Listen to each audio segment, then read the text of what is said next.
Harka fuune akkam jirtu kabajamtoota daawwattoota Federeeshinii Kubbaa Miilaa Oromiyaa oolmaa Pirimeer Liigii Oromiyaa guyyaa irraa oleen isinitti himna oduu waliin ani sanyii cannaqaatee gaxumaatti waliin tura.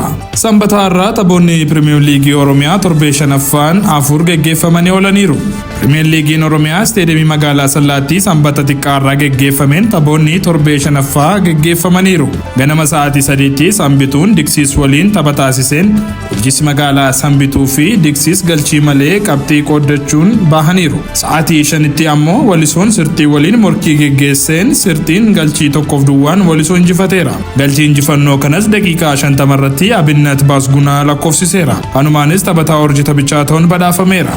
Tapha waaree boodaatiin ammoo sa'aatii 8tti kan eegalee Sabbataa fi Jimmaa Abbaa Bunaa gidduutti tapha geggeeffameen Jimmaa Abbaa Bunaa galchii 2-1 Sabbataa dursaa boqonnaa ba'uun tapha boqonnaa deebiinis Jimmaa Abbaa Bunaa galchii 4-1 Sabbataa mo'achuun liigichaan injifannoo isaa jalqabaa galmeessee jira.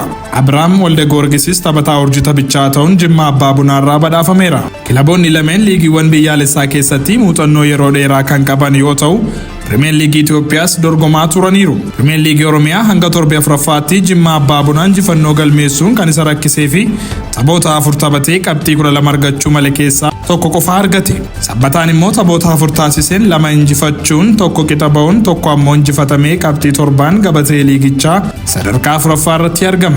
Akkasumas sa'aatii 10 irratti bulchiinsi magaalaa Gimbii fi Giddaa Ayyaanaa tapha waliin taasisaniin Giddaan Ayyaanaa 3-0 dursuun boqonnaa bahuun tapha boqonnaa deebiinis Giddaa Ayyaanaa galchii 3-0 Gimbii injifatee jira. Kanumaanis kilabiin Giddaa Ayyaanaa walitti aansee injifannoo galmeessuun qabxii 6 mirkaneeffatee jira.